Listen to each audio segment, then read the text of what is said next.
Have you guys ever watched I Am Legend? Spoiler alert, by the way, for those that haven't watched it. There is a really, really sad scene, and I was thinking about it today, and then my mind exploded. Um, so y'all remember the dog? I believe his name was Sam. It was Will Smith's character's dog. And right at the very end, spoiler alert, spoiler alert, he gets bitten and he slowly starts to turn. And at the very end, dear God, just thinking about it, I could, tear up like a bitch. But it got me thinking, why did I care so much about that dog, but not the, you know, thousands to millions of deaths that were inferred by it? Now, of course, you can, talk about desensitization and things of that nature. Um, but it made me think of a very poignant and kind of scary aspect of life that I had never really thought about before. After a little bit of discourse, I eventually came to the question to myself, which would I rather see get killed?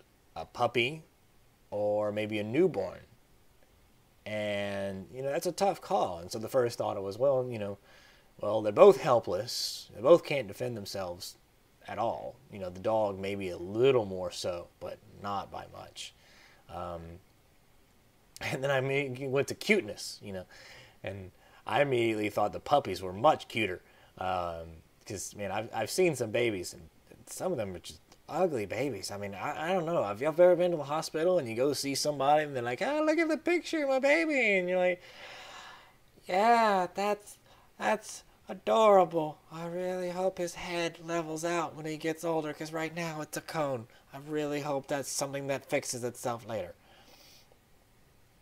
And, so long story short, after a few different reasons, I still choose, I would probably save the puppy's life over a human. But that's not the point of this video. But then, of course, it led to the discourse of, is life special? Is life inherently special? Is it inherently worthwhile? And to that, I actually, at this point, I would have to say no. I mean, I look at all the, the animals across the world, and, it's just birthing, and, babies are being born, and puppies are being born, and all kinds of mammals are giving birth to other mammals, and insects, and all these things are just every second. There's just thousands upon new bits of life coming into this world. And I don't think that's special. Not at all. It happens so much. How can something that happens so much be so special? And I can hear all 4 Christians that are going to watch this video and go, no, no, no, no, no. You may not think they're special, but God obviously does, because, He's got a plan for them. He set their, their birth and everything in motion. He set their life way ahead in time. And to that I say, thank you for proving a point. You don't think that all life is special. So remember, I started this off just saying that life is special. You think that human life is special. Which this kind of talk kind of leads straight into abortion. Who do we have right to kill or not kill as far as infants are concerned? Or, can they kill them at a certain time? It's a big debate going on about that. But then it got me wondering, if somebody were to ask you to kill them, to put them out of their misery, would you do it? What if you were on the jury to decide the fate of a psychopathic serial killer just going around killing tons of people brutally? Would you vote for their death? What if somebody broke into your house and was trying to kill you? Would you defend yourself? Would you, go as far as killing them in return to guarantee your safety or the safety of your family? You can justify that killing, can't you? You can come up with morally rational reasons to why they should die. You know, they're a detriment to society. You know, we have to spend money to keep them in prison. It was either me or him. The person was suffering. And I didn't want him to suffer anymore. We can justify those reasons. If we can come up with a number of reasons that are rational, justifiable, and even moral to kill a person, then why can't we do the same with a fetus inside of a womb? Is a fetus's life more important, more special than a grown man's life? No, not at all. We can come up with plenty of reasons to justify killing a fetus inside of a womb. I mean, it could be detrimental to the mother. It could kill her if trying to have the baby, which we've seen in a number of cases. Or the child may not be able to be raised properly by the mother, and it could end up living its life suffering, not having enough food or clothing. And again, we see that all the time, especially in these poor countries, these third world countries like Africa, where children's lives are just miserable. We can come up with reasons to justify these things. Now Christians are going to come along and say, but no, children's lives are special and babies' lives are special because God has a plan for them. You don't know what he has planned. Maybe he has something, maybe something good will happen from it. And now I'm just going to assume for the sake of argument that God exists, okay? But you know what? So if that's the case, and it's true, and there is a God's will, then okay, fine. You're right. I have no idea. And I did not think of that. However, did you think about the guy that his future in God's will of the man that asked you to kill him because he was suffering? Did you think about God's plan about the guy that was a psychopath that was killing people and what God could possibly do with him? Who knows? Maybe he gets his life turned around, he gets saved, and who knows what kind of good he could do. And did you consider God's plan when you were in a situation of self-defense, protecting yourself from a man trying to kill you? Should you have thought about that and not killed him instead? Who knows? Maybe he could turn around and do some good too. Even the same with the guy that wanted to die. Maybe God could have miraculously healed him, and who knows? Maybe his life could have gotten better. But you didn't think about God's will for those things. But for children, you do. In the case of an abortion, how do you know that in God's ultimate wisdom and his natural desire to do an ultimate good, that an abortion was his will for that child? That it ended the child's future for suffering and pain or misery or anything of that nature? You don't. You're not God. You don't know his will. You don't have a right to tell somebody not to do something. And for those of you that are going to claim that God would never use an abortion, I want to call out your hypocrisy right now. When you can look into the world and see children dying, thousands of them by the minute, and millions more every second in between, and then can look at that and say, well, God is still good. His ways are greater than our ways. His ways are incomprehensible to our feeble little mind, but I know that he's doing good.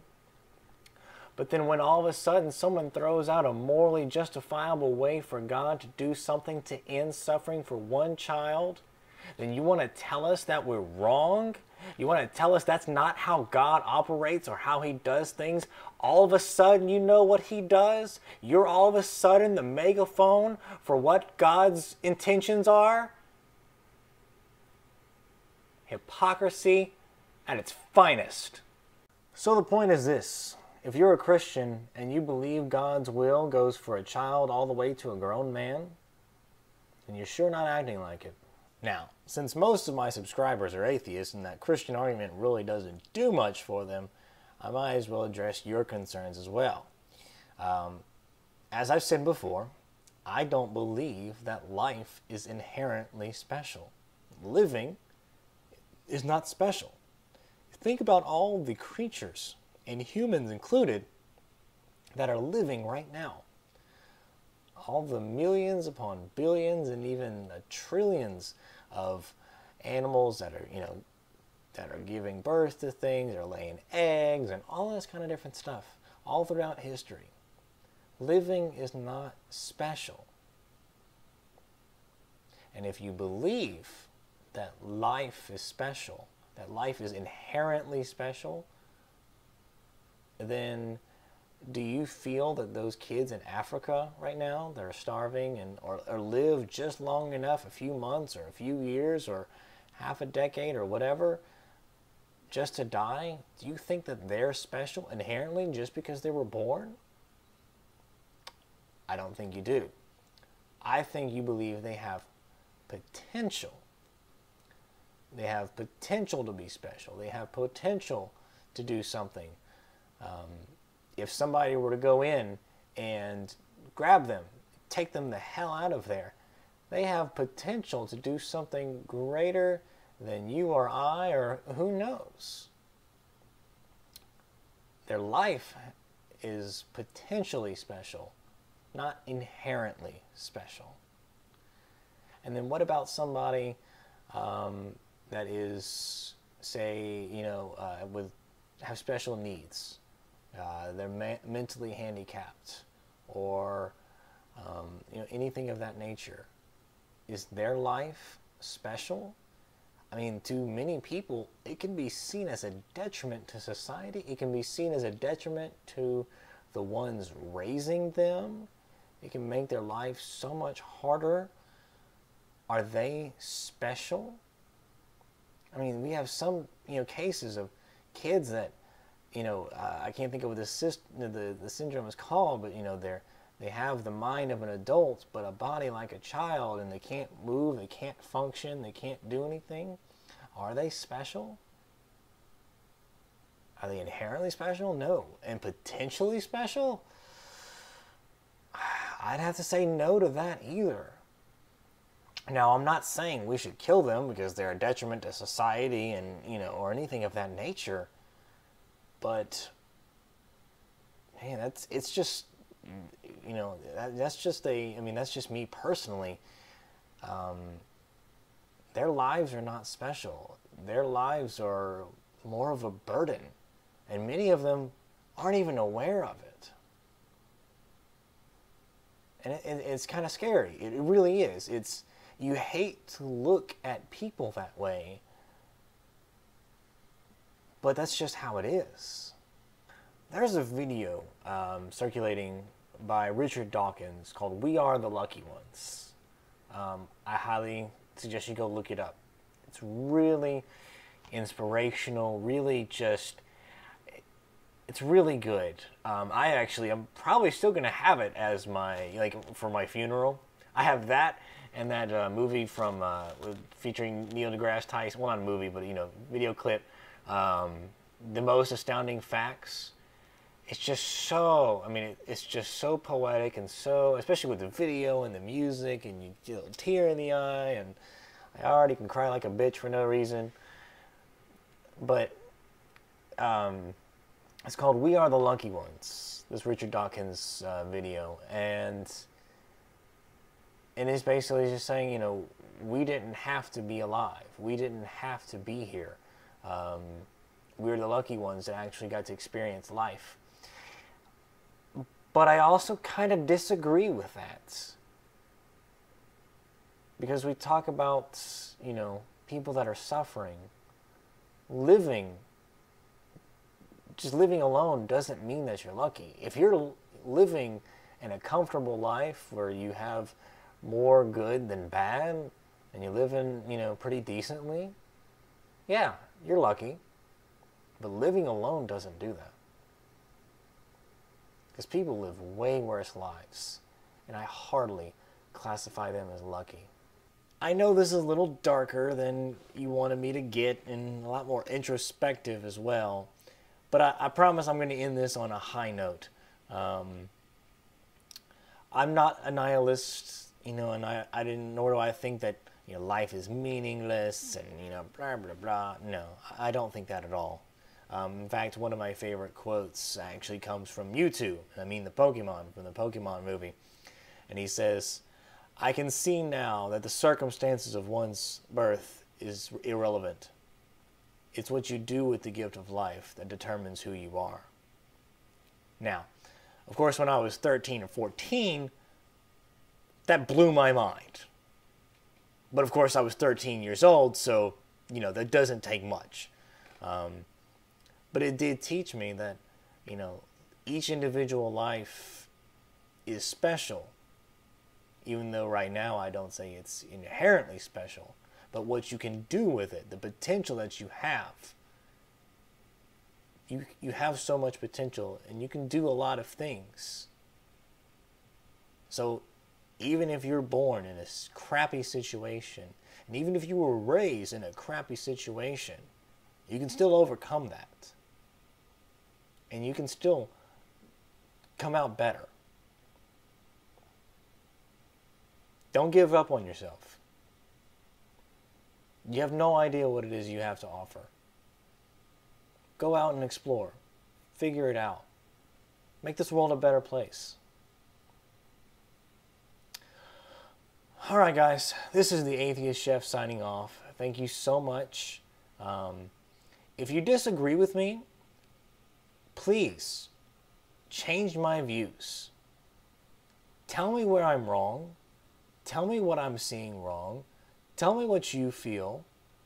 Everything that you hear tonight is just basically what I've learned all the way up to this point. I'm willing to change my views if that be the case.